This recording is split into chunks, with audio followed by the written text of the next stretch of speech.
What's up, everybody? Welcome to another episode of the Can-Am Connection. As you know, the Macho Man says, hey, it's time. So we were running a minute late. So sorry about that, Macho Man. Lucky, welcome to the show. I Yes, brought the can. there you go. So you brought the cam. All right, I see that. That's good. Um, First show of the new year. It Right. is. Happy New Year, everybody. I'm New- so excited. No, I am excited, but you know what? Let me pick a different word. Optimistic. There's a good word. I'm optimistic about what 2026 has to bring us as far as the sport that we call arm wrestling.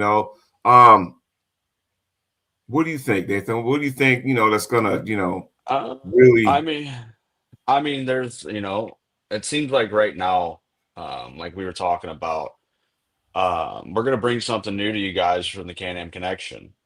And with that, we discussed it last week. You, myself, Tim, Ryan was unfortunately not able to be there, but we are gonna bring something different to you guys every month. So the first show of every month, the first Monday that we do it of the month, we're going to bring you guys a list of tournaments that we are aware of. So we're asking promoters to send us, myself, Jody, Tim, Ryan, a list of events in your area. And what we are going to do, the four of us, are we're going to put um, these events out to you so that way everybody can be as informed as possible. That way, if you're wanting to hit an event, we'll be Hold able to on. give you. Wait a minute, Nathan. Well, oh We yeah, had somebody. yeah, I see that. Wait, hold on. What's this? What's up, dude? What up? What's up, man? We were just talking about Nathan was how the first show of every month we're going to talk about the upcoming events and things of that nature. For that month. Oh, speaking of, Oh, there's a Ryan. hey. Ryan, Ryan, did you catch that? No, I did not catch that. What did you So, say? so Tim, Jody, and I discussed last week that the first show of each month, we're going to put out a list of tournaments that we are aware of for that month, so we can inform our audience. That way, they can be prepared to go to an event if that's something they're wanting to do. So we're going to compile a list between the four of us and put out that information. That way, we can let everybody know, for promoters and everything else, what events are coming out. Hmm. Fair enough. So Fair you enough. Yeah. can, yeah, because Want me to you kick it always get off? to go for it. This coming weekend, California State Championships. I know in years past it was usually at the end of January. This year it's at the beginning. It's this weekend coming up. LA Expo, put on by UAL, Bill Collins. And Tim, you know more about that event, but they got some Yep. awesome awards and cash prizes. They even got championship belts up for grabs for you open guys, amateur guys, and then like these big giant medallion belt buckles for like the masters and stuff like that. So Bill Collins is your contact. Get a hold of Bill Collins, Chris Collins. It is January 10th. They're the weekend of January. This coming Saturday, and I'm telling you right now, it's gonna be pretty good. I've yet to go to one because usually I'm always broke by this time because after all Christmas and everything. So I've never gone there, but one of these days, I keep saying to myself, one of these days I'm gonna get there. So Yeah, I'm excited about it. Me and my son are going to head over there on Saturday morning. So we're going to go check it out. He's going to pull the 143 class amateurs on Sunday, and I'm going to pull the 205 opens on Saturday. oh, there There you you go. go. The Thomas family taking over, huh? Yeah. The one event I got that I was going to share was, well, you shared that one, so I'll share Illinois State, January 25th, and get a hold of Bill Onapray, Patrick Bear. There's always high 200s, low 300 entries. Really good turnout over there. Um, they give out cash every year. So depending on how many entries, they divvy it up for the pro classes. So you Are don't you want to going to miss that out one, on it. Tim? Yeah. This is my fourth year now refing that one. So I ref it. Um, I bring a team there's like five of us that go every year, and three of us ref, and my other guys will probably pull John Belak, Luis Barrera, Steve West, they'll all pull, and then my son will pull that one as well. Oh, so basically, it's the Armed Sports Entertainment Invasion. Yeah, it's always a fun one. Like I said, they always put on a really good show. It's cold as shit. I don't know why we go every year, but it's a lot of fun. So Well, it's been abnormally warm in the Midwest. Like, for example, it's in the mid 60s today. Look at Ryan with the snow on the ground. yeah, the last 2 years that I've been to Illinois State, it's been negative something degrees. So I think you'll be pretty Seriously? safe. I think you'll be pretty safe this year. yeah, there's always snow or ice on the ground every year that I've been, and cold as shit, but it's a lot of fun. Also coming up, we got Dan the Nightmare.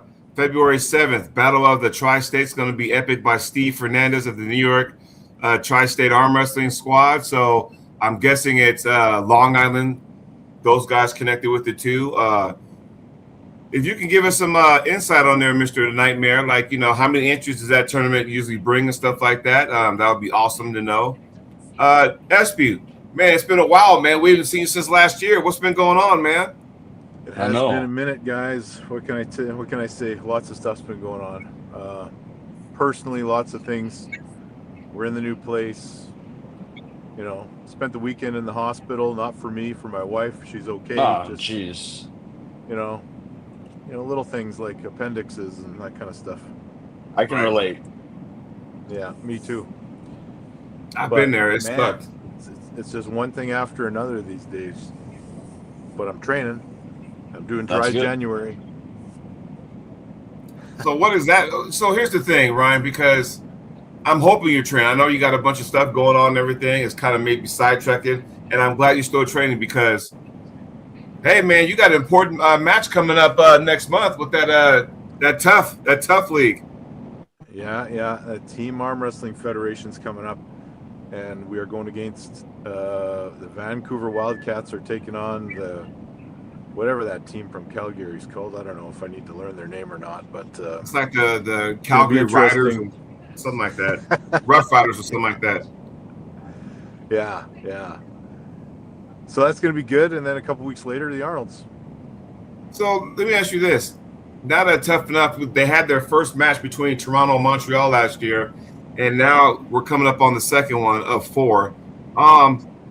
What have you heard from this league? 'Cause I mean, after that first matchup, it was good, and all of a sudden it kind of just died down a little bit.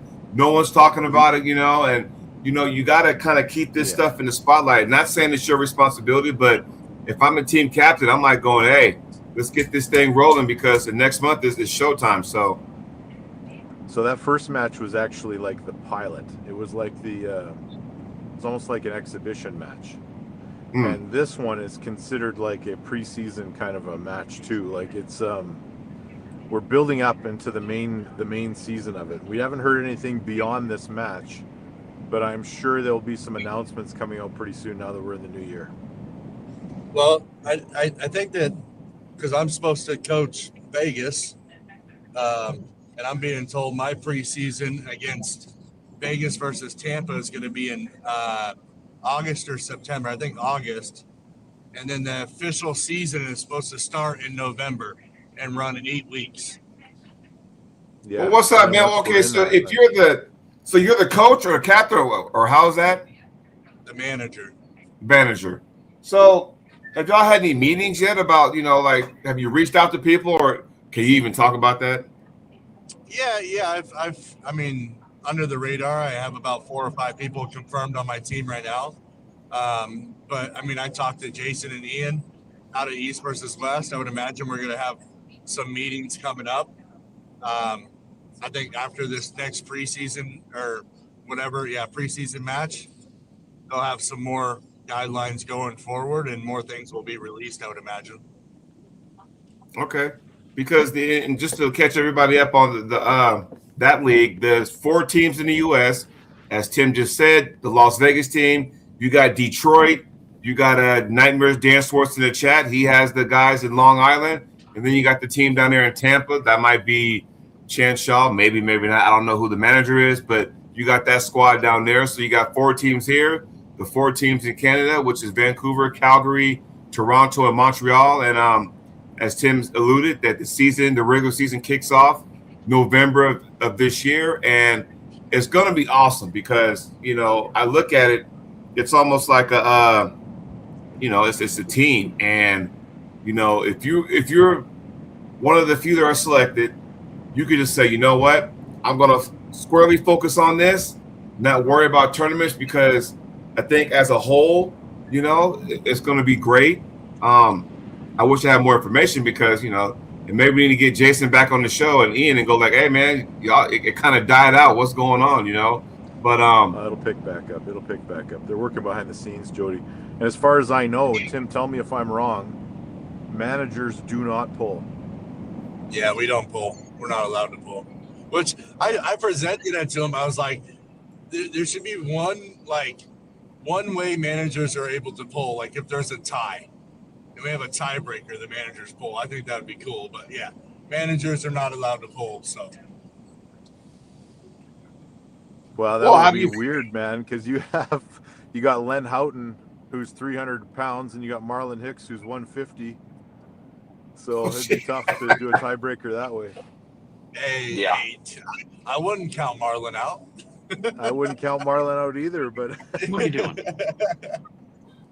Well, okay, so here's the thing. So because now we got two guys who are actually connected to this league. So you got one as an athlete, one as a manager. So let me, and if I go back to watching the first one they had, it's not just, and just to get everybody in the chat and everybody watching caught up, when we talk about this league, it's not about, okay, it's you versus somebody else, best of 3 or best of 5. It's a one match at a time. So how do you go about that? I mean, can you have some feedback on that? I mean, for a manager, it's a lot of strategic ways to get points, right? So you really have to have people on your team that are versatile, especially the lightweight guys. The lightweight guys are more crucial, in my opinion, than the heavyweight guys for points wise and what you can do with them. Say there's a round where one of their heavyweight guys are just tired because they had a long match with your heavyweight guy, and then maybe another round you throw a lightweight guy in there to try to get double the amount of points, So there's a lot of strategic things you can do with pressing points, the double points, getting people to foul, right? I mean, if you have an arm wrestler that's really smart, that he might not be able to beat a guy, but he might be able to get him to foul out or get at least a foul. You're gaining points in different ways. So there's a lot of strategic things, which makes it really fun. It's going to be a lot of fun to see what some of these other managers do with certain people. Not to mention, if you make your opponent foul, not only do you gain points, if I'm not mistaken, that guy loses points for his team also, correct? I believe so, yeah. Yeah. Okay. It can be really dangerous, Jody, especially the super heavyweight guys. Like Tim was saying, I get in a tough match. Well, they might throw Curtis Cameron in there as my next opponent, being in the lighter weight class. Ooh. Yeah. Speaking of Curtis, he just got a very tough match announced at East versus West. Oh, I didn't see it. What is it? I'll tell you. While you're looking that up, and I believe, Ryan, you might know it because I have all the rules and whatever, but I think the lighter it gets, the more points they get, right? So if it's just one class down, I think it's 1 point, but 2 classes and 3 down could be 2 or 3 points. Now, I don't know about that. I didn't think that beyond that, but I mean that will be a very, very tricky thing for managers to figure out as they go through this, because you got a guy. Yep. I can think of the guys that are lighter, like Jordan Weeb. Like, he can beat a lot of super heavyweight guys. You get one tired, all of a sudden he's 3 weight classes down. Yeah. Yeah. So if someone just so happens to have Vrej on their team, he might be pulling the super heavyweight guys. Yeah. See, there's that. So I mean, there's a lot of strategic things that us managers have to think about, which is going to make it a lot of fun. I really think I think it's an awesome league. Everything that I've been told and seen back in, I'm very much looking forward to it, and it's going to be a lot of fun, I think. It's Yeah. So Curtis's opponent is Peter Sellis, Slovakia's #1. Mm. At 231, so 105 kg. Interesting. That's a very Wow. tough match. Out the gate, he had Porky had a good showing at the tournament. Obviously, had a good showing at the prelims, of the event. So now it's like, okay, here's that rocket ship going like this. So it's like, let's see what it can do. I mean, it's really his second chance. I mean, you can look at the event in Atlantic City with his match with Duvon, but to me, this is his actual second chance for him to train for it and stuff like that, because he had his first opportunity against Zurab, and that's when his bicep tore. Yeah, So I remember that. I was there. Yeah. I reffed that in Turkey. Also, I had this up earlier, but I got to repeat it again. Miss Lucky says January 17th, Stonewall Super Brawl in Virginia, headlined by Bryce Meadows versus Paul Passmore. That's the headline. You also got CJ Twines also pulling Paul on the right arm. So, again, you have the main event right there. Does anybody have any thoughts on that? Bryce Meadows and Paul Passmore on the left hand. Bryce is a beast of a top roller. And Paul is the opposite of that. So this, as we know, go ahead, Tim. I get it. It's just practice or whatever. But what I seen Bryce pulling down in Florida, I think he has his hands full with Paul Passmore. What do you think, Nathan? Ryan, what do you think about this matchup? Bryce is the much larger human, like longer arm. Like, it's not an easy match for either one of them, I don't think. Man, Right. I never count out Passmore in anything, so Yeah, I'm gonna get Passmore the edge on this. yeah, for sure. And once again, we've talked about this in the past. When you have a athlete who has two matches in one day, one on each hand, we know how that can go sometimes. It can favor him. It can blow him out. Depending on, I would imagine the match with Bryce will be first. That's on the left hand, and he has CJ Twine on the right. Yeah. I mean, I don't think it's, you guys can correct me if I'm wrong, but I don't think Paul's right arm's been the same since he broke it against Robbie. It just really hasn't. Like, he's more timid with it now and stuff, whereas left has always been, his money arm.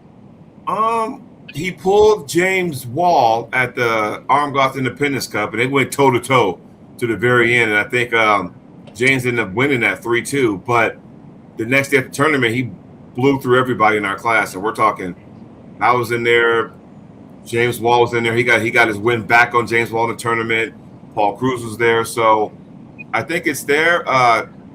It was more conditioning, if I'm not mistaken, because who did he pull at Knuckles Up? He went up 2-0, and then he gassed out and lost the next three. Wasn't it that Korean? Wasn't that Korean guy? Yeah, I can't remember his name, but yeah, it was like. Oh. So I don't think. I think with Paul, it was more of, okay, I can't be at a certain weight. I maybe got to cut some weight down to get my stamina up, and I think it may be one of those things. Well, it's like Neil says, it's like a dragster versus a rally car. Paul's really hot out of the gate, but once the match starts slowing down and endurance becomes an issue, endurance becomes part of the thing. That's usually been his weakness. Yeah, In the past.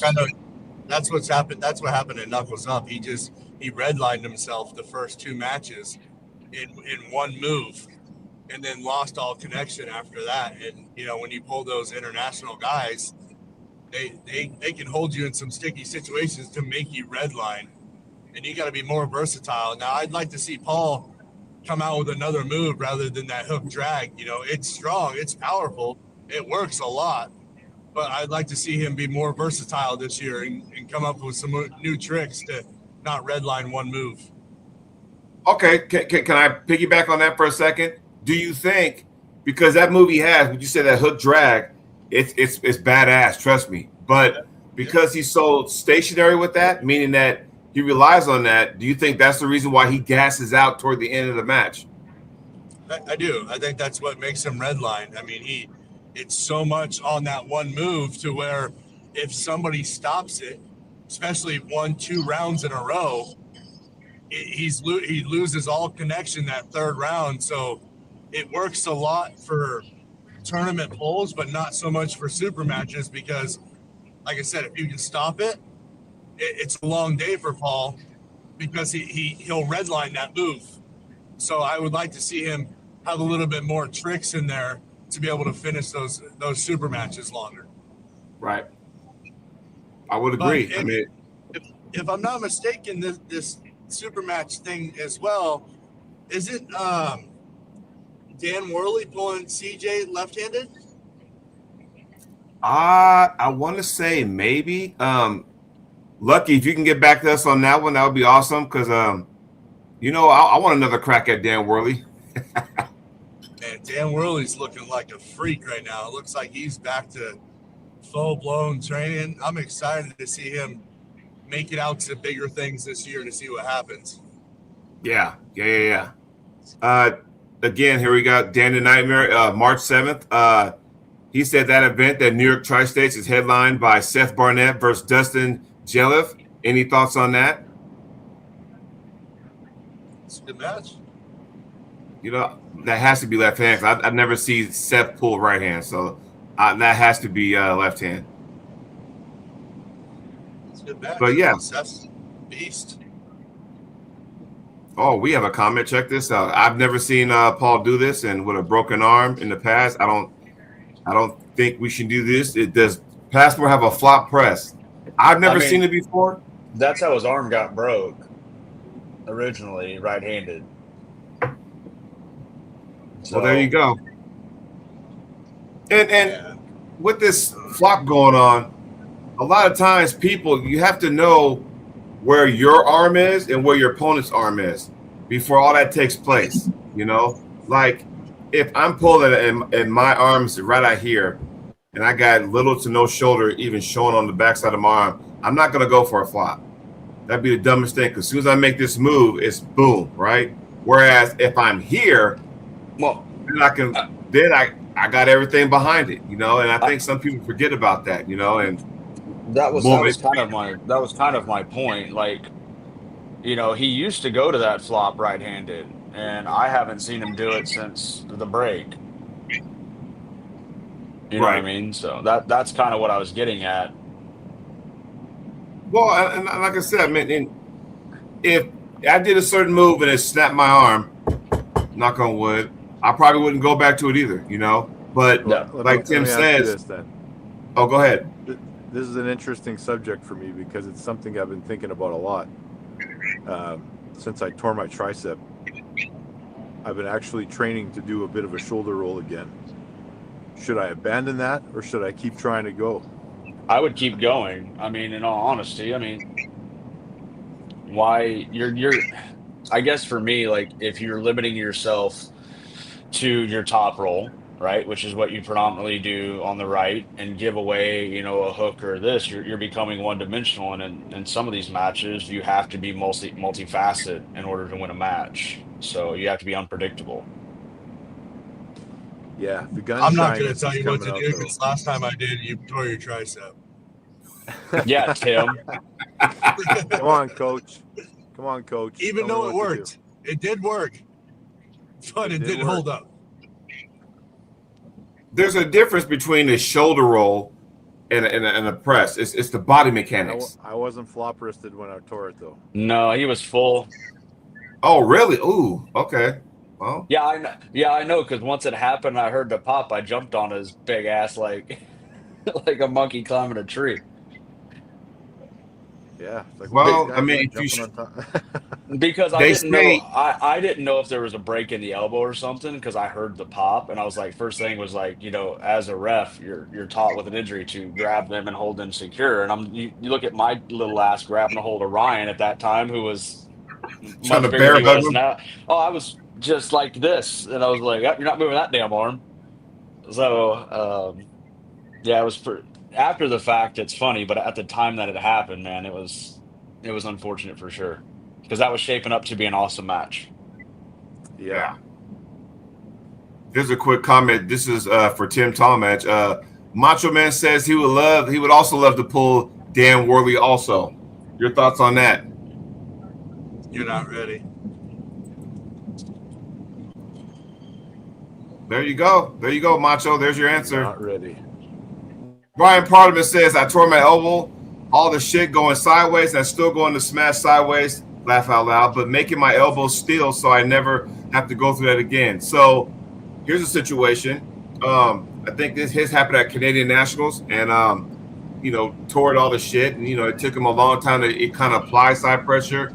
And I've been talking to Brian off and on, and he's trying to get back into it. He's trying to strengthen that, so that way he gets in that position. Then it's like, okay, it'll hold up. It's always that first time you do it in an actual match, because in practice with your team, your club, you do a certain move. They're like, okay, well, I'm just give you pressure, go until till you feel discomfort. They're taking care of you. But when you go to a tournament, no one's trying to take care of you. So it's that initial, once I do it on a ready go in a tournament to see if it holds up, then it's like, oh, okay, you can make that judgment after that. I think what it comes down to is that. Do you agree, disagree? 100%.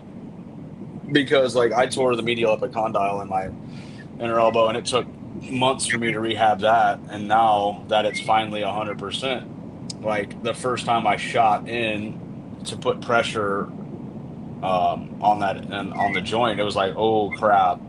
But then after I realized okay, it's good, I trusted it a lot more after that. Yeah. And I think it'll be the same thing for Ryan, right? You're training the shoulder roll and the shoulder press, and once you use it and you realize okay, it's the integrity's there, I think you'll be a lot more confident in it moving forward.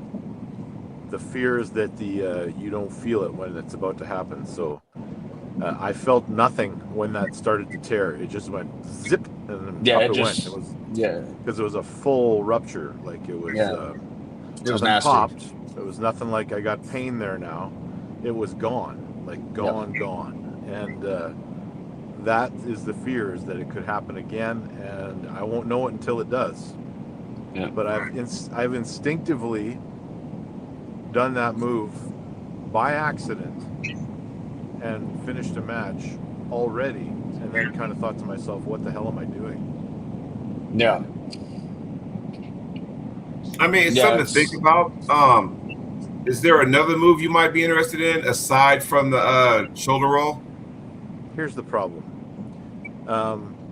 My right arm, and I think I've used this before, is like an old crash-up derby car. And I keep patching it back together and putting it back out there. And it's never quite 100%. So I tore the common tendon for all of my wrist flexors when I pulled that first match with Kurdecha. It balled up. It was almost a full rupture in my wrist flexors. It didn't get surgery, so when it's scarred down and rehealed, it actually is weaker because it connects higher in the forearm now. So I've got play here. So if I initiate a top roll, I'm okay. If I have one slightly initiated on me, I'm starting in a negative position. So, and it also affects the wrist strength I have when fully flexed. So I have not many options, and I've got to pull very particular ways, whether I'm shoulder rolling or top rolling. Hook is fine if the guy wants to stay in the hook, but if anyone wants to pull out of it, they can. Gotcha. And Bob Anderson wants to know, Ryan, how long was your recovery from that injury? Oh, how long has it been? 2 years? It's been about 2 years. 2 years. Just shy of 2 years. Recovery, it was 6 months before I could train because they went in and surgically repaired it.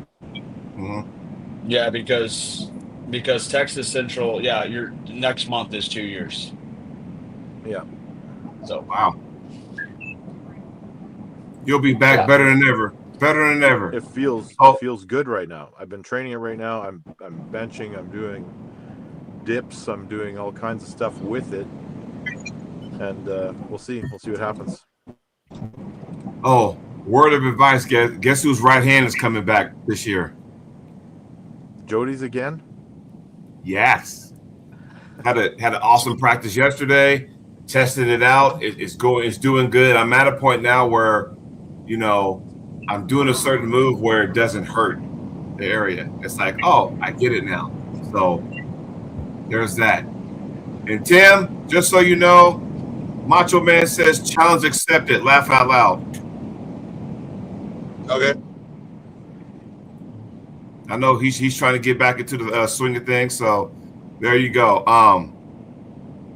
But yeah, I mean, the same thing we used to talk about, Jody, whether or not people deserve super matches, or if they should just go out and start trying to find these guys at events, at tournaments. That's the big thing. Yeah. So and I'll be honest, Aaron Yearsley, an old rival of mine, and I'll be honest when I tell him this. It's like at this point, because he took a year off, a year and a half, give or take. This would be the time where you might want to go to tournaments and just kind of go reestablish yourself, right? Because no one knows where he's at. He doesn't know where he's at technically because, he just doesn't know. He's getting his toe back in the water. He's taking time off, so he should be rested and healed now. He's trained again, but again, there's a thing called table rust, right? And yeah, probably pull a couple tournaments, just to see where you're at and get the feel of things before we start going out and starting, headhunting people, before we go calling out Daniel Worley. He ain't no local guy, just a local puller. Daniel he can throw down. I know this firsthand. He can do some damage. So you might want to just kind of sit there and kind of go, okay, see where you're at first at a tournament. You feel confident, then you go to a bigger tournament. But that all depends on what you want to do. So that's my take on that. Isn't there one in Portland, Oregon in like a week or two? January 31st at the Harley Davidson dealership. Yes. There you go. Yes. Matter of fact, I'm gonna send him the flyer, and yes, it'll be awesome. I'm going there to help Ref out and help Pastor Mark. I might throw my name in the hat. Who knows? We'll see. It all depends. But I got bigger fish to fry, so there's a good chance I probably won't compete there. I got bigger fish to fry, and somebody who's 6'3", probably 260 pounds now. So I got to worry about come March 21st. So yeah, why are you pulling these big heavy guys? Okay, so here. Uh-oh. Let me go ahead and put this out there. Good job, Tim. You started it. So here's what people don't understand. This match with Easton McCormick is not like a rankings match of some sort. It's an exhibition match, right? So, now Easton's match with Chuck Young on Valentine's Day next month, that's a big deal. Me and Easton are pulling. We're just kind of helping highlight the event for Bull Olsen down there in Kansas City. So it's not like we're going to lose a draw, I'm going to lose rank, or he's going to lose rank or steam or clout or whatever the case may be. It's just to put on the show and stuff. It'll be a real match, but we're just going to sit there and have fun with it, So, but I don't want to go there and just get smacked around. I want to kind of hold my own because, again, the dude's like 6'3", 260. It's like, He's a big I got to chop him down. He's a big boy. Yeah, very big, very big. He's almost two of me right now. Wait, what? No. Yeah, probably. But I do feel, speaking of which, I'm going to say this right now. The trajectory of Easton McCormick, I think, some way, somehow, I see this collision course with him and Auden Larrett. I don't know where. I don't know when. What's that? He is a lot bigger than Auden right now. Because I know Auden has a match at Lion Pride, and I think that's at like 100 kilos, which is 220. Right. So hold on. Why are we talking about Auden like he's a step up from pulling Jody Williams? I just think that with the young, fresh, fresh blood, the past. Remember we had this talk 4 years ago with the Corey West and Chance Shaw, Derek Smith type deal. So now it's like, okay, we've never gotten those matches. It's like, all right, we quit talking about it because I was looking forward to one of those guys pulling each other and it never happened. It was a waste, in my opinion. So now it's like, okay, well, now you got these two young guys. Everybody's pushing both of them. I see at some point these guys are going to, link up. That's just me. Yeah, fair enough. Yeah. So There's a lot of young talent in the U.S. right now. I mean, Jeremy Parker's one of them. That kid's yep. got a bright future. I don't know if you guys covered this last week. Are you guys talk about any bold predictions yet? No, I think last week was like a soapbox, and my blood Yeah. pressure went through the fucking roof. So Yeah, I had to no. tell Jody. I actually had to tell Jody to shut up last week. He's like, okay. Tell me who he you was on think one. is going to be the number one arm wrestler on the planet, right and left, at the end of 2026. Well, Is that with Levon pulling or not pulling this year? Well, he's going to pull. That works into it. That's the prediction, right? So is it going to be Levon? Is he actually going to get on a table? I have mine. Go ahead. Let somebody start it off. He can still pull left though. He won't pull left, but I'm gonna say Devin on the left, and it's gonna be Levon on the right, but I don't think he's gonna have a match this year. You don't think so? I don't think so. You don't think he'll pull left? No. So wouldn't that take him out of the running for being number one if he's out for an entire year? Longer than an entire year. I don't think he'll consider him the best arm wrestler on the planet. Yep. Wouldn't it default down to like somebody like Vitali? I was getting ready to say my prediction: left and right, Vitali Letin. The dude is on a whole new level and trajectory right now. Now that he is full time, and it's terrifying. I think this. I can see that too. I don't know. That's my prediction. My prediction goes different because I'm going to say now that Levon's on the sideline, you may have more contenders now going for that number one spot. Because he was a guy that, okay, he can't fucking beat unless he beats himself, and he injured himself. So now you're going to have more people, I think, shooting for the title, in my opinion, on the right. The top four is so good right now. It's just going to be fun to watch this year. Yeah, it's Devin. I think I'm sorry. I'm going to agree with Devin, I'm going to agree with Nathan on this though. Who's the fourth guy?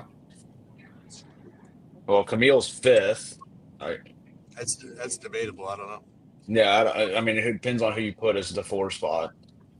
There's several people you could put at the 4 spot. I mean, arguably, you could put Michael at the 4 spot because of like beating people, and there are people ranked above him like Camille, like Jerry that he has beat. Is just Hermes. So the top 4 is Levon, Devin, Hermes, Vitali in the supers. But I think Hermes is going down to 115. That's what I was going to say. Is he going down to the 115 now, or is he still doing that? Because and let's talk about the 115 class. You got no. You haven't made your prediction, sure, about who's going to be number one on the left and right. Oh yeah. Well, let me take a sip of my water and I'll tell you. Don't you change the subject on us yet? Okay. Let me say this. Jody, you think about it for 1 second. I just want to throw a little wrinkle in here. Okay. I'm going to say it's Vitali, whether Levon pulls or not. I think I agree with that. All right. It's going to be fun to watch. You say on both hands, right? I will be in Vienna, so I'm excited to be there. And that's February 28th, so that's 6 weeks. The next event after that is April in Frankfurt, Germany. Okay. Yep. I'm gonna say, damn. Mm-hmm. It makes it hard because even when you will it down to these guys involved, it's not easy. It's not easy, especially when you would think the decision was easier with Levon being out of the picture, I guess, but now it's like, okay. Wow.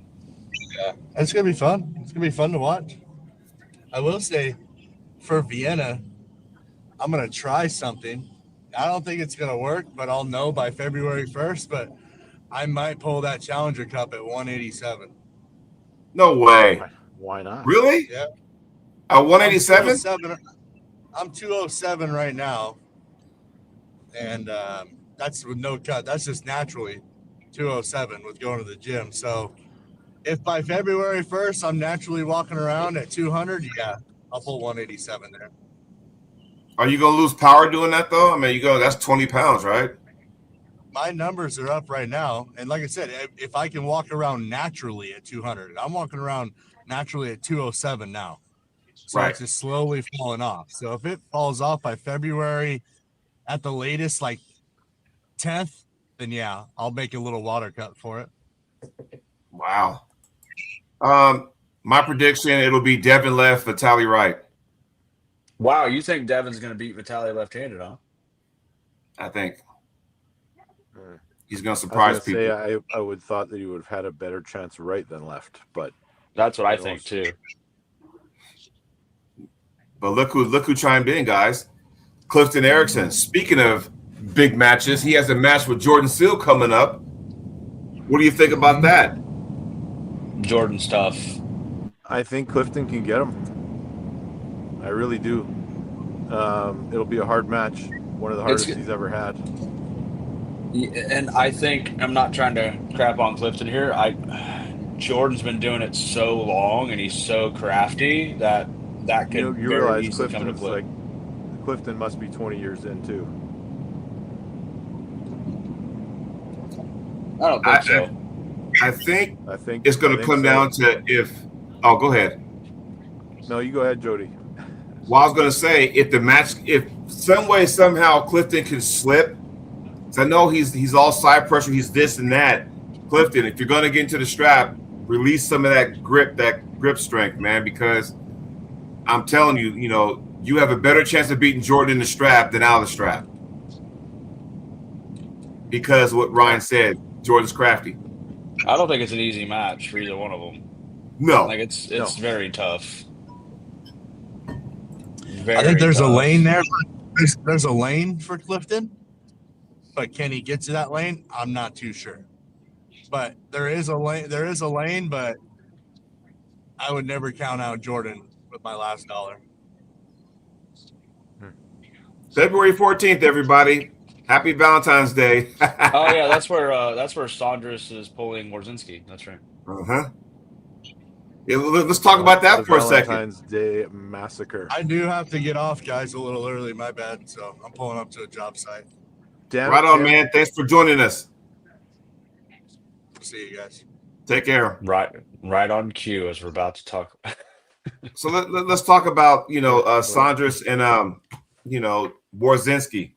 Yeah, I've been talking to Saunders and he is. Yeah, You don't talk to those Latvians, do you? no, not at all. Yeah. No. No, I was actually chatting with him the other day, and he's like, "Yeah, have fun, Adam, because Saunders is." I like on it. Warzinski a lot. I think he's a great arm wrestler. I just don't think he is a threat to Saunders. Saunders there is must a be much a larger human. significant weight discrepancy there too. Well, I know Adam's talking about going up to 100 kilos because I think the match is at 105 or 110, and Saunders, he cuts to that. He walks. He was walking around 115 and cutting to 110 for Worlds. So I mean, he's cutting 20 plus pounds. So he's the bigger frame, longer arm, like human. I think it would be a very big upset if Adam wins that match. I agree with you.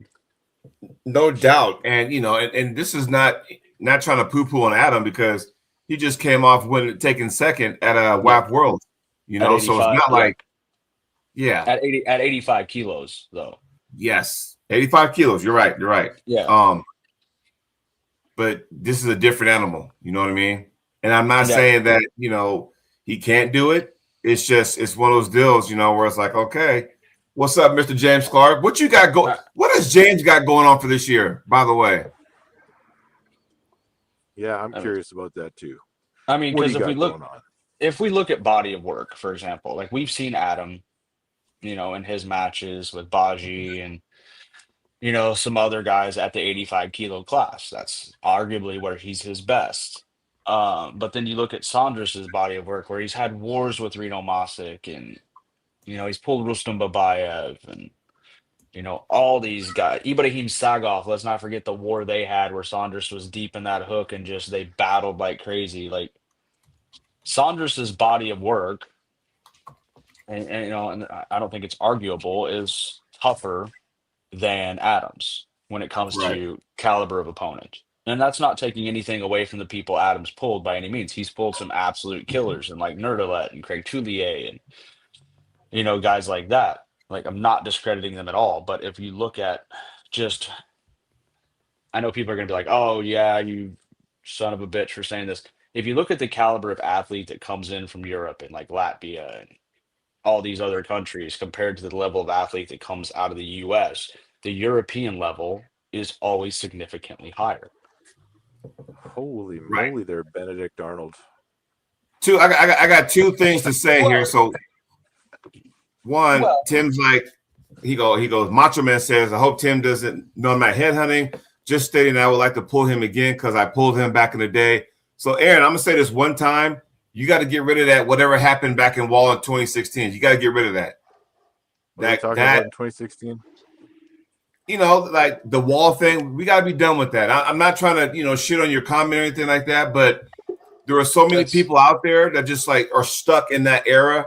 Not just you, but there's a lot of people. What they used to do doesn't matter anymore because 2000. I mean, we're talking about a decade old now. Yeah, 10 years now. Well, doesn't matter. Right? Hold on, Mr. SP. Why am I Benedict Arnold? Are you gonna? We got to start calling this show the Can-Am Euro Connection. Are you? I mean, am I? But honestly, am I wrong though? I cannot comment on such a devastatingly hurtful comment made by you.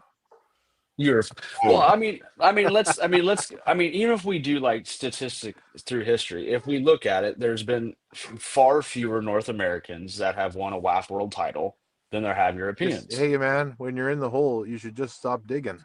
Well, I was about to give you a lot of credit, sir, but piss on you now. Okay, go on, continue. I mean, because if we look at body of work, the last North American to win an open weight world title was Ryan, and he did it back-to-back years. Holy shit. You might be right. You mean North America or just American? North American. The last North American to win an open weight title at Worlds was Ryan, and he did it in back-to-back years. Because I think you did it after Cody, correct? Or did Cody do it after? I thought Cody did it after. No, Cody. Did Cody win the Open? Oh, yeah, he doubled gold. He won the Open and Masters. So Cody might have been the last one, but like that if you was look 19. so Cody was the last one, but I mean, like if you think of so I was wrong about that. But but I'm saying though, if we compare it to the years where Pushkar was like 6 or 7 years in a row, you know what I mean? I think it was after you won yours, Ryan, your back-to-back. Pushkar went on like a 6-year run of winning right and left. Right. It was after that, actually. It was a couple years later. It was 2005. Pushkar was still pulling in the 110 kilo. Yeah. But I'm saying, though, like, I'm just using statistically, you know what I mean? Like, yeah, and then he moved up and he went on a tear. So Bob Anderson says we have many athletes that can win the WAF tournament, but they compete at EVW instead. Well, Bob, I will. Bullshit, you do. Yeah. I was about to say, I will gladly counteroffer that. There's one crucial thing there, Bob. They've got to pass a test. Yeah. It makes a big difference when when it's a tested event. So here, I got a quote. Oh, is that Neil in the house? Is that Neil? First time on the show is 2026. Neil says, "Oh, the weather outside bollocks, absolutely bollocks." Am I saying that right? Yeah, bollocks. Yeah, bollocks. Okay. Hey, I got a question for James Clark. Okay. He says he has some stuff sent up. I got a question for him. I want James to respond. I want you guys to respond. Y'all ready for it? Question is, will James be part of the Tough League Team Long Island, New York? Well, I don't know how to answer that question. I don't have either. any data on that at all. Like I don't have a single name for that team. So I couldn't. Dan Schwartz is a part of it. So one would think he'd That's reach the out. first name I have. Well, I was going to say Dan Schwartz. Answer the question. We're putting you on the spot, Dan. But I think because James has the tools, right? Up, he goes, I'm in Mass, so probably not. Plus, their guy would be Paul Cruz. Okay, so let me explain something to you. From a regional standpoint, you can still be in Mass and still be a part of that team. It's not like you have to go to New York and train with those guys. So, because think about it. Ryan lives in Manitoba. His team is in Vancouver, BC. They are nowhere near each other, by the way. So, Ryan, how far are you from Vancouver, BC? It would be about the same distance, I think, if I drove to South Texas. There you go. So that's a fucking haul. So there you go, James. It's a long drive. I was gonna say, So you guys, Ryan, you need to come back out to Texas. Jody, you too, and escape anytime. I'm sure Danny will put Texas, man. I'm sure Danny will let you stay at the lake house. Oh, nice. You should have seen the hotel that Danny put me up in the last couple times I was there. Holy man. I know the hotel Danny put you up in the last couple times you were here. Thank you, sir. It was wild. Yeah. Oh, Danny Nightmare says, hey, Mr. the leave. Oh, okay. We lost Nathan. You are definitely on the list there, Mr. James. Big game. Definitely on the list. Nightmare says they got a whole pool of people. So what happened, dude? Now he's muted. No. There we go. He's waving his fingers around a lot, but he's not. I'm not hearing. So I went to, when you go to click the chat button on like a phone or an iPad. You hear him, Jody? You there? Yeah. You like lip syncing now. Say something.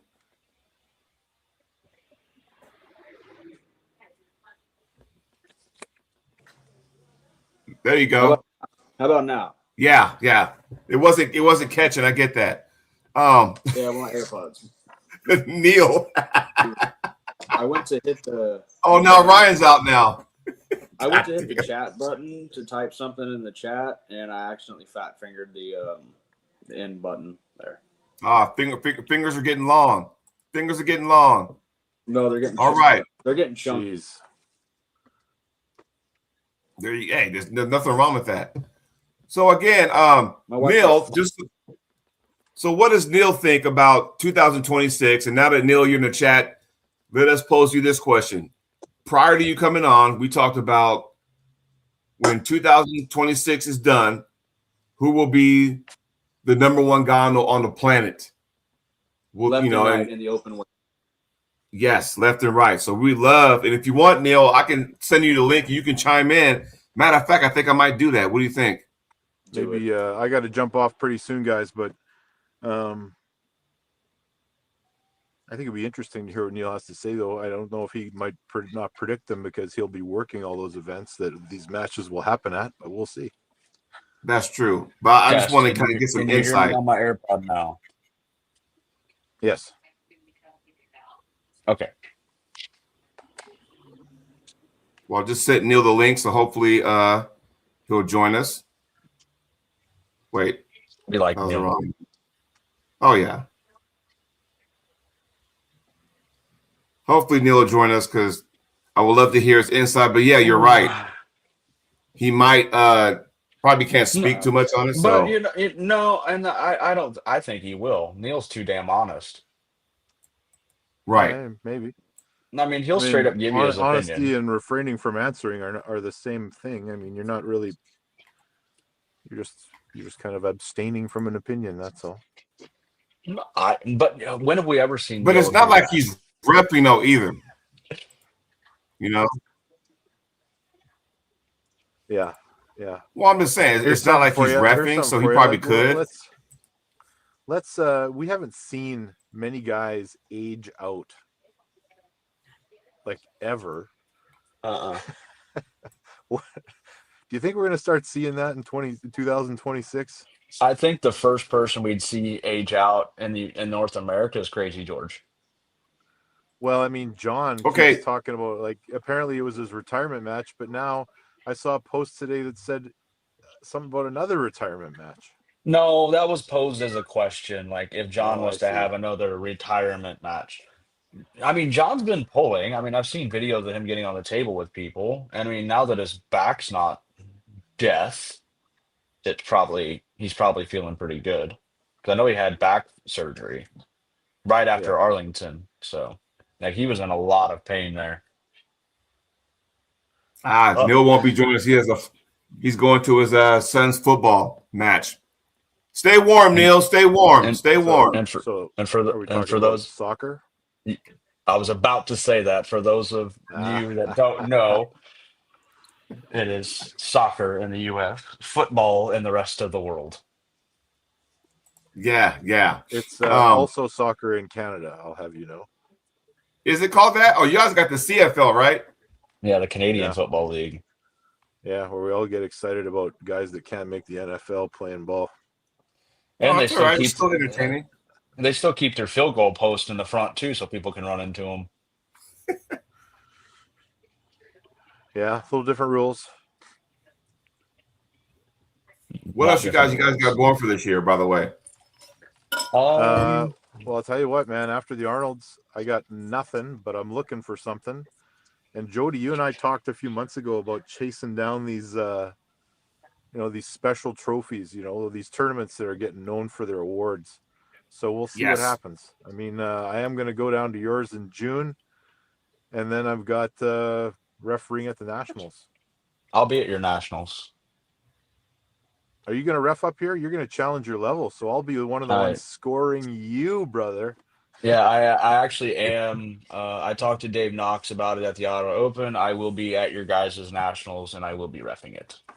And you'll be challenging a refereeing level, right? Yes, the highest one I possibly can. I will be one of the ones judging you. I'm not worried. I'm confident in what I and I'm not trying to come off very narcissistic or like self-centered when I say that. I've put a lot of time and effort into perfecting my craft when it comes to refereeing and trying to be the best that I can and traveling and working with different high-level referees. I've worked with some of the best referees on planet Earth, so I'm confident in my ability. So I don't get nervous going into stuff like that. I mean, I used to when I first started out with going through testing. I was nervous, like, oh man, if I screw up, it's going to affect this, it's going to affect that. Now I just go in there and do what I know how to do, and if you're let it speak for itself. If you're going for your master level, if that's what you end up going for, the test is actually refereeing the open tournament. So which is it's not beautiful. like you're sitting there doing a practical test. You're actually just reffing. Yeah, and for me, I've never been the biggest fan of a practical. That's just me. I like to see somebody in action. You know what I mean? How you do under a true stressful environment tells me more about you as a referee and how you handle and conduct yourself than it does for me sitting there trying to trick you into something. Yeah. Personally. Hey Ryan, here's a question from James Clark. Are you going to be 253 anytime soon? I could be 253 anytime I want, man. I'm sitting at a walk-around weight of like 278. So, Mike, I guess the question is, because we talked about what you got planned for this year, and after that was said, that's when that comment came up. My only thing right now on the radar is North Americans, March 8th in Ottawa. Something I'm looking forward to. I'm cutting to 165. I'll be at 165 for that. So I've actually brought my weight down, so it's an easier water cut for me. I didn't want a water cut from what I was walking around at. So yeah, feeling good, feeling strong at my new weight. So got plenty of time to prep. I got a little over 2 months. So yes, Macho Man, Ryan is coming to LOD. Hope you'll be there too. Ooh, here we go. Here's a question. Uh-oh. What if Samusha loses his belt in 2026? He has the longest title run by far at EVW. Correct. There's a lot of 85 kilo guys. I mean, if we look at the most recent match that was announced at 85 kg with Vlad from Latvia and the other gentleman that won the 85 kilo class at the Swiss Open, both are very big contenders for that 85 kilo title on the right. Nice. So yeah, because he what he if has it to, would be I hope it keeps going. and no one talks about his title run for the most part. So, well, I mean, I think there's this like a very big match that I'm looking forward to. For me, it's highly anticipated is Oleg Jacques and Todd Hutchings. To me, that is a very intriguing match because on the right hand, yeah, because we saw what Dadi Khan was able to do to Hutchings, and we saw what I mean. Granted, it's arm wrestling math; sometimes it doesn't add up. But then we saw what Petrenko did to Dadi Khan too, where he just controlled every aspect of the match and ran over him. So it's a highly intriguing match for me. I want to see Dadi Khan and Chafee. But Dadi Khan's more of a lefty than he is. His left's way better than his right. Oh well. Thought I'd throw it out there if he's going to be dropping because, you know. To me, the match right now to make it 115, and people can be like, oh, you're dumb or whatever. To me, it's Dave Chafee and Ivan Mashchenko on the right. I think that is an amazing match. And then the winner of that, and then when Reno comes back healthy, Reno gets his title shot instantly. At 85, yes, there's some people. Yeah, there's some. Yeah, I could. I mean, I don't think 95 kilos is a good weight for Jacques. We saw what Bet Keeley did to him at 95 kilos. He just completely ran over him. I think Jacques has to stay at 85 in order to be the top of the food chain. But maybe Mayan. That kid's freaky, man. Like, he is an absolute freak left-handed. Like, it's absolutely scary how good he is left-handed and how strong he is. So I got a question for Todd. It's about Todd Hutchings. Are we going to see Todd? Remember how he was just dominating at 95 class? Or I'm sorry, the 195 class at Wall where they had to bump him up. Are we at a point now with Todd? Do we see him go up a class now because he's so dominant? Well, that's what we're doing here, right? He's coming up to 105 for a title shot with Petrenko. So if I don't disagree with that, but I think there's some people, only because, you know, we saw, you know, Irakli, Todd, you know, act 4, whatever, 3 times, whatever. And now we're seeing Petrenko. It's like going, okay, at what point do we see Todd go, okay, we need some fresh opponents? Because, I mean, we saw the Yoshi match. That was Yoshi's first match back. And, you know, he gave Todd everything he could handle. You know, now with Yoshi being the play, I would love to see that rematch. Well, there's still you got to think there's the Rustam Babayev match that's potential at 95 because Rustam was winning until the injury. My God, why am I drawing a blank right now? Hold on. I'll tell you another super intriguing match for me at that weight at 95 is I completely agree with that, Neil. I think you and I've actually talked about that match. Bogdan versus Hutchings is an amazing match to me too at 95 on the right. Yes, I would. That will blow the roof off. Honestly, you got 2 guys who are very intense and explosive on the table, and it's going to be fireworks. You know, there's a lot of good matches for Todd right now at 95. Rustam back healthy is a good match. Bogdan's a good match.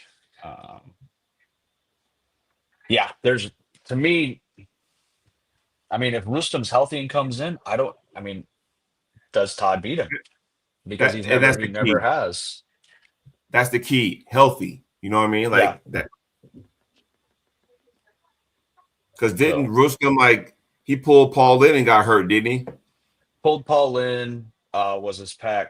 And then when he pulled Todd in Istanbul, when I was there for that, it was a shoulder. I think his shoulder kind of dislocated or something, torn his shoulder. I don't remember exactly, forgive me, but we haven't seen him in action since then.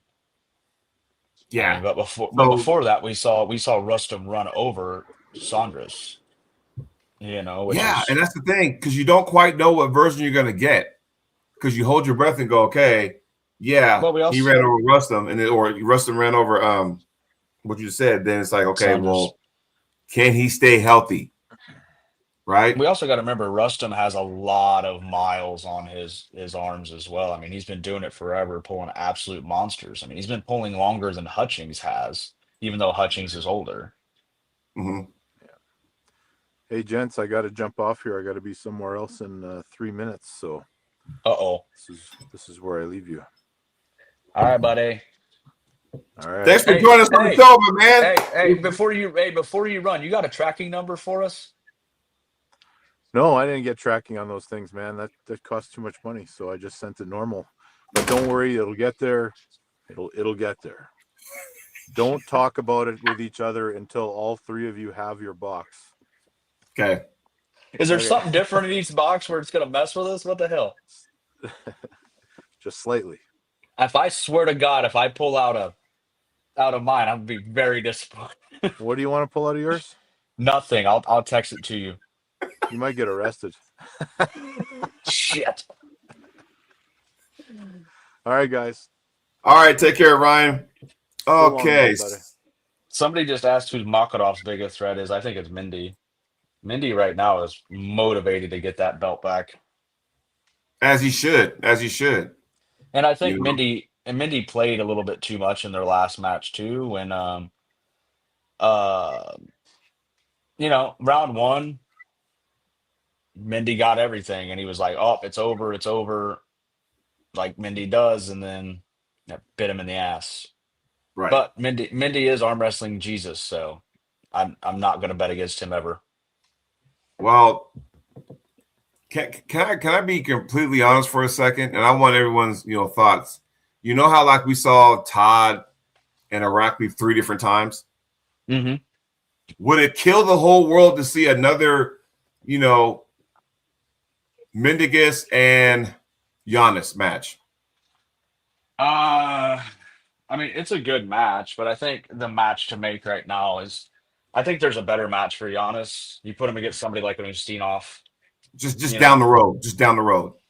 I mean, it's a very high possibility. I mean, that was Jesus Christ. That was one of the matches of the year Mm-hmm. for me, at least. Two of my favorite arm wrestlers. One being my coach, one being somebody that I've warmed up for multiple events and had the pleasure of sitting down having conversations with techniques and setups and stuff like that. So for me, like that was like my World Series for the year. Well, like I said, you and I talked about this at length, and it was almost like when you saw that match, well, after a couple of injuries kind of postponed it, but when you saw that match, it was like we finally get a chance to see an actual chess match. That was beauty. That was arm wrestling beauty. Like to me, like it doesn't get more beautiful than that. You have two of the best technicians on the planet at that weight. Yes. Thinking 6 to 7 moves ahead. Like, okay, what is he going to do this time? And you saw Mindy go to the press and win the match. So, like, it was, 10 out of it was a 5-star match for sure, in my opinion. I'm gonna be honest, I didn't see that coming. I'm gonna be honest. Never thought. I was like, no, he fucking did not just do that. And it was like, So yeah, it was good. It was good. I think it's 77 right now, though. You give Daniel a bit of a break after coming off the 3-0 loss to Mindy. Maybe he wants to jump right back in. Maybe he wants to do something left-handed, which his left is killer as well. Maybe do a Giannis versus Ustinov. You could do Mindy versus Makarov. I think those are two good matches at that weight class right now. So Through the Fingers says, do you guys think Makarov threw the match against Ingen? What are your thoughts on that? I'm not touching that with a 10-foot pole. Not happening. There you go. All right. So here we got more. I'm not gonna sit here and like discredit something that somebody did, right? Like people are gonna have their own opinions on it. I'd rather just keep mine to myself. Bob says, based on the Makarov match, Ingan should easily make a run for the 77-85 EBW titles. I don't think he wants it. That's the difference. I was think going to say, Ingan is does he even very care? happy. Yeah. You know, I think he was just, you know, Ingan wanted to do that match for himself mainly. I don't think it was like a stepping stone for him to jump in and fray, in my opinion. So No, yeah. I mean, we can't sit here and argue England's accomplishment. The dude's one of the most decorated and best. No, I'm not saying you were. Um, it's just for me, it's not. You know, but we can't question England's accomplishment. England is one of the best arm wrestlers, and you know, in the weight classes ever. Like the Right. dude's the dude has been phenomenal. I mean, look, he came from Turkey and came to the U.S. and was winning multiple weight classes. Like, I mean, it's just the dude's an absolute animal. I mean, he's called the Angry Turks for a reason, and he's an he, animal. Like, he'd be the one guy, aside from Devin, that eats, sleeps, and breathes this sport 24/7. Maybe the first guy that did that. Oh yeah, he was. Yeah, exactly. Like the dude was full on all the time, and I have sat down and had conversations with Ingan, and people can have their opinion of him. I completely get it. That's your opinion, but fortunate. I was able to, when we were in Istanbul, sit down and have conversations with Ingan and pick his brain and Right. talk stuff with him. And I for me as a purist, looking back at who Ingan is as an arm wrestler, I cherish stuff like that. Yeah. You know what I mean? Like I enjoy that. I enjoy the small technical details about a setup or why you do this or why you're doing that. Like I like to dissect that sort of stuff. So for me being able to sit down with Ingan for like I think it was like 30 to 45 minutes and talk about this stuff, I thoroughly enjoyed it. I also had the pleasure of meeting his wife, Sagita, who is a phenomenal arm wrestler in her own right. Mhm. They showed me some videos of her arm wrestling. She was an absolute animal, and she's an absolute sweetheart of a human being. So, uh, like my opinion of him there's aspects of certain things that were done that I don't agree with, but for me as an arm wrestling purist, I'm never ever going to take away. It's never going to take away what he's done for the sport or what he did in the sport. Right. Well, I think, like we talked about, like the Drew just said, it was more for him, more than like a ranking or him to get his foot back in the door. I think he needed to prove to himself. And sometimes, you have matches. Don't be surprised if John comes back. No, it's not like saying Voldemort on a podcast. It's nothing like that at all. It's just for me personally, that's not something I would care to address. Right. I look at a person's history and body of work. Like I said, there's certain things with the way things were done from a business perspective that I don't agree with. But, if you sit down and have a conversation with him about arm wrestling, and I'm not talking business, I'm not talking X, Y, Z, anything. I'm talking if you sit down with him and just talk arm wrestling, which is something he loves to talk about, he will talk your ear off. And I wish it's something everybody could just be like, put egos and opinions aside and just talk arm wrestling, because that's ultimately what we're in the sport for, is for arm wrestling. It's not the bullshit drama. It's not this, it's not that. And I think we get way too caught up in all that stuff instead of thinking about the sport itself and the pureness that it is. I hope we see more seminars this calendar year. We kind of got away from that for a while. You know what I mean? Like we did. And maybe different people. We've seen Devin seminars, Travis seminars. John did a mini one like a few years back, but like a seminar, like Michael Todd's done a seminar, but I would love to see other people do seminars just to kind of get some perspective from their lens, No, I completely agree with Through the Fingers comment there. Yes. I'll go ahead and highlight that. And yes, I really wish all the drama last year never happened. Ingen will forever be number one of the best. Yes, and you know what? All that, the fucking trolls, a lot of that stuff, stem from dramas. The trolls, that's a big chunk of it, because the trolls tend to fucking spark shit up, and I wish they fucking go find a hobby to do sometimes, because Yeah, and that's in general, right? Like for me, in the sport, from when I came into the sport many years ago, it's progressed and it's regressed Mhm. at the same time. It's progressed because like the level of arm wrestling now to me is the highest it's ever been, right? Yeah. But we've regressed in the sense that everybody's so fast to tear everybody down over a loss or something they say or Mhm. their actions at the table or this that and the other. Like we're too, people are too quick to be like, oh, this person's this because oh they did this, or this person's this because they did this. Or okay, but why that has I'm just going to say it this way, it has no effect on your life, it has no effect on you as an athlete, so why do you care? Right. Like if Jody and I have an arm wrestling match and Jody and I have a great match and Jody slaps the shit out of me afterwards, why do you care? I'm the only one that should care. Jody's the only one that should care. That was between the two of us. You know what I But mean? Like in saying that, that doesn't mean you're dog shit, because I think a lot of times, no. and it's the chat where, and you go look at any chat on East vs. West of the matches they've posted on there, and then just look at the comments, Oh, right? dude, they're freaking brutal. Like especially the women. Like let's be completely frank. Like the women get so much more shit than the men. Mhm. It's ugly. Like if you look at matches with Barbora or matches with Gabby or matches with, I mean, let's use this. Here's a great example, and I don't think people realize this. Thea Mullen, 70 kilos. Thea's never beat Mullen.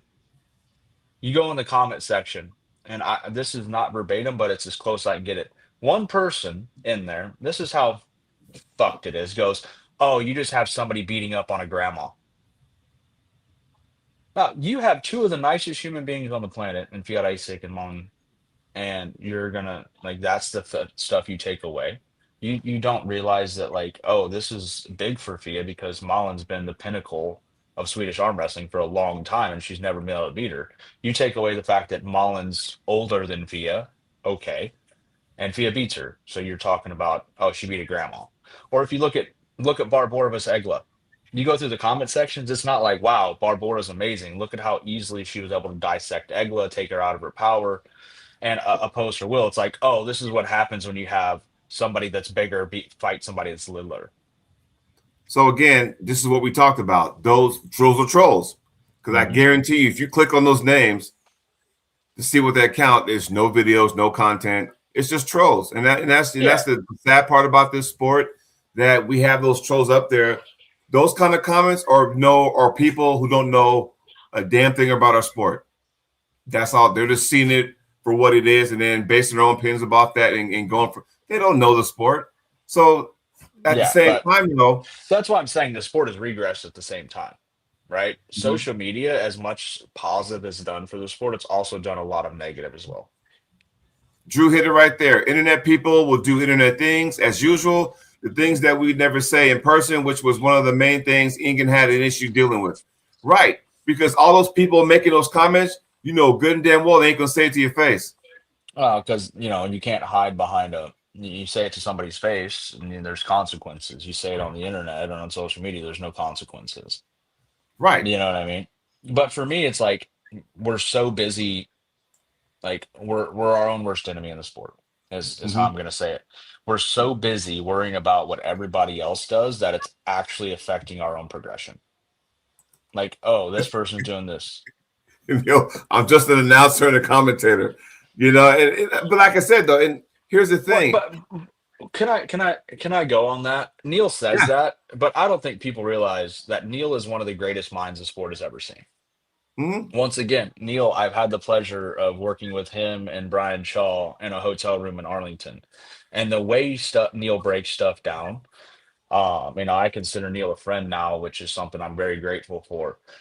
Neil is one of the best people on the planet that I've encountered at breaking down arm wrestling technique and why you should do this instead of this, why your setup should be this way instead of that way.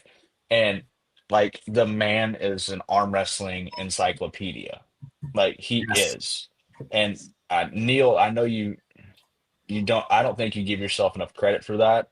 And I thank you so much for instilling knowledge into me that I have been able to take and move forward. And like it's been an honor, my friend, for these last years. Yeah, he is. I mean, it's all about experiences. You just said when you got a chance to sit down with Ingen, that was probably one of the things you'll cherish. I had that 100%. same thing a few years ago. I went to Manchester.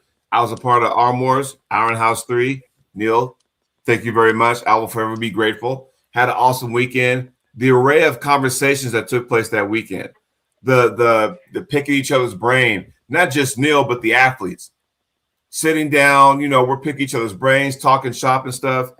It's almost like, yeah, we had our fun, that kind of stuff, and we were, intense on the table. But when we were off doing our own thing, it was just we had a chance to relax. You go to a restaurant, get a bite to eat. We're just talking shop and stuff. And those are the things, you take back, not all this, 100%. this stupid stuff, So, but yeah, and if you don't know, Neil was a kick-ass puller. Now I know he said his wrist is not what it once was, but I'm telling you, there's a reason why he'd always say his wrist was iron, because if you go back to those early years of his career, even the Arm Wars archives, check that out, and you go see his matches. I'm telling you. Oh my God. Go look at his match with Michael Todd left-handed. Jesus Christ. I mean, Neil's a prime example of a guy that wasn't born with all the physical attributes to be an amazing arm wrestler. So Mm-hmm. he had to learn workarounds for what he doesn't have, for hand size or arm length or, being, certain things. And like, it's incredible to see what he was able to do, And I'm gonna try to say this in my Neil voice. And Neil doesn't have a big hand, short fingers, small hand, but he made his wrist iron as shit. I'm gonna try to say that in Neil voice, but yes. Dude, people don't I know he says his wrist is knackered, but his wrist is still very strong. I've gripped up with him and pulled with him, and that wrist is not weak by any means. Yes. Like it's still there. Like, will he make a comeback? I don't think so. But he doesn't need to. I mean, like I Right. said, he's an encyclopedia of knowledge, and he's accomplished everything. He's accomplished so much in the sport, from world titles to everything. And now he's arguably the greatest announcer and MC there is in arm wrestling history. Like, come on, and a phenomenal commentator as well. Yes. Last question before we put a bow tie. Do you, sir, prefer to referee men's, women's, or kids' matches? And are there any differences in officiating those categories? 100%. There's a difference in all of them. And oh my God, I'm gonna get crucified. But I'm gonna just put it this way. I'm sorry, was a good I match. didn't mean to cut you off. No. Those matches right there, and there's about maybe 3 or 4 of them in Arm Wars. Go to Arm Wars archives and check out Gregory Schneider and Neil. You talk about a rivalry in that promotion. Besides, Frodo Hoagland and Nicholas Nanestad, that'd be the second. I'd say Neil and Gregory Schneider is the second biggest rival on that promotion. Hands down, in my opinion, it was always Nicholas Nanestad and Frodo Hoagland. But yeah, go to Arm Wars archives and check those matches out. You'll know what we're talking about. All right, sorry, I had to put that up. You're good. Can you put that other one back up so I can remember what it says? Okay, so kids, kids, you know what I mean? Like you're always trying to keep them safe, because as weird as it sounds, it's actually easier to ref kids than it is the women. And I say it this way. Kids' bones aren't completely as dense as they are, so they'll bend a little bit, but obviously it's also easier to manipulate them and keep them in a super safe spot, right? So you can kind of hold them in place. I'm always more nervous reffing women. And here's why I say that. And crucify me, internet, I don't care. Women's bone density isn't what men's is. So you're kind of always a little more cautious and stuff like that when women get in a bad, in a semi bad spot that's not like a dangerous position. So you're always a little more cautious. But I will say women are typically 100 times easier to set up than men. Yeah, Um, I agree. men are the worst when it comes to setups. And for me, it's not the pro men either. Typically, it's the amateur men are the worst setups because they see things online and like, I'm gonna do this. And I'm like, you've been pulling 3 weeks, calm down. Mhm. Um, but for me, I always go into it, so I will say this, something I do that people may not agree with or something like that is for amateur arm wrestling, I think it should be a staple rule across every promotion or every event. I know some do it, some don't. I know it's something that was implemented in Texas, and I think it's probably the best. But for amateurs, if at any point they get into it, they start going into or are in a dangerous position, the match stops and it's an instant stop foul. There is no warning, there is no do this, there is no do that. Uh, well, you're right, Bob. That's because of the difference between bone density, tendon density, muscle density, stuff like that. But I still think a universal rule in arm wrestling should be in amateur arm wrestling, there is no warning for a dangerous position with amateur arm wrestlers. And I tell people at events like that all the time, I said, listen, amateurs, you may hate me, you may cuss me up one side, down the other, but I'm going to stop you in a dangerous position. Or if you start going into a dangerous position, or if you continuously go into the dangerous position, I'm going to foul you out of the match because I want to see you go home in one piece. I want to see you be able to keep training and keep competing. That's me. Uh, and I have had amateurs that absolutely cuss me because I do that, and I'm okay with it. Like, if you need to lash out at me for that, cool. I don't mind being the punching bag as long as I know you're safe. Obviously, pros we give a lot, pros get a lot more leeway. They start going into the dangerous position. Now with WAF rules, if you get into the dangerous positions now, it's stop foul and a stop match foul, which I absolutely love because I know the hashtag let it break things was going on for a while, which I absolutely hated. I absolutely hated it. Yeah, But that's stupid. yeah, but believe it or not, I know this may sound different to some, but I actually find watching women's arm wrestling more poetic and as an art form. If you watch a Catalina Pedersen, a Fiat Isaac, women of that caliber, your Kazakh women, to me, it's more thought out. It's more technical. Now, I'm not saying there aren't technical men by any means, but to me, it's a lot more figuring out how we can work around this and this than it is than raw just testosterone filled adrenaline. I'm going to blast through my opponent. So Yes, Neil. But yeah, I'm telling you, those were, and I'm glad he came back because for a while those were lost for a while, and then he, brought him back. Yes, those matches right there. I'm telling you that right there, just to get some insight on what kind of athlete Neil was, what kind of competitor he was. That's why I'm saying go to Armor's archives. I'm telling you right now, you'll Jesus, know you'll be what we're talking. impressed. Yes, And, yes. and that dude he was a rally car and a drag car mixed together because he was a no load. I'm gonna hit you at an angle you're not expecting, and I'm gonna blast you. And it's just Jesus Christ. His speed Right. and intensity was insane, and he would fight you. Like he liked to fight.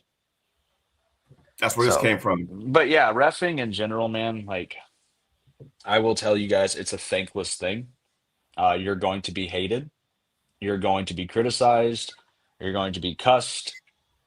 But at the end of the day, the way I look at refereeing is I don't look at like if a Ryan and Jody's match, or like let's put it this way: I ref Robbie Burnett and Ryan Espy. Robbie is a teammate of mine. Ryan's a friend of mine. I don't see Ryan and Robbie. I see puller A, puller B. I have a job to do. That's to get the match started fair. Um, but that being said, like I don't care how much you hate me. If everybody at an event I'm refing goes home from my table. I can't dictate what happens on other tables. Obviously, I'm not there controlling the situation. But if every match I ref for the day I keep everybody as safe as I humanly possibly can, I consider that a success for me. Right. Like, yes, we're human, we're going to miss calls. That's inevitable.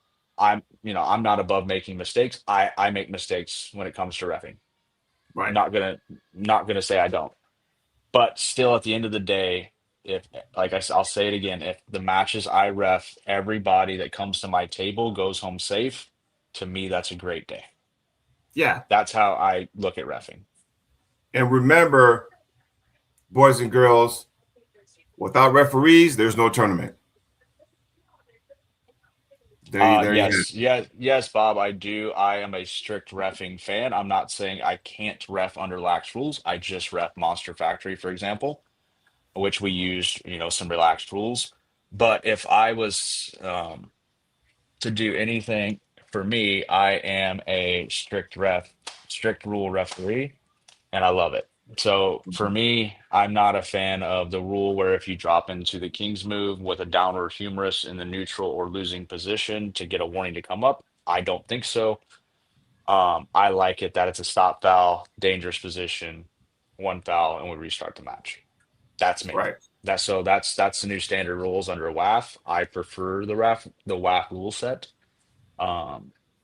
It's the same thing with like tables, right? Everybody has their preferred type of table. Like some people prefer the combat table because it has softer pads. I prefer the Mazarenko table because it shows stuff easier. Like it all comes down to personal preference. Yeah, I mean, tables is a preference. You got the ones that are more soft, but you can't really slide your elbow because you kind of sinks in. But with the Mazarenko tables, they're hard and you can slide, but they're not forgiving on the elbow. So it all depends on what you like. You like apples, you like oranges, what you like, that kind of stuff. So like oranges, you like nectarines. Jeez, there you go, right? So we're at an hour and 30 minutes in for the first show of 2026. What do you think, man? How was it? Good God, my arms are different sizes. Dude, what the hell? Oh, you did that. That left arm is just like, yeah, that's just, for closing the door, closing the track.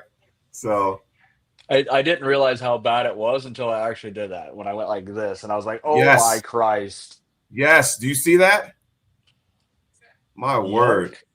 Anyway, everybody, thanks for joining us later on today. I have a bicep routine, sir.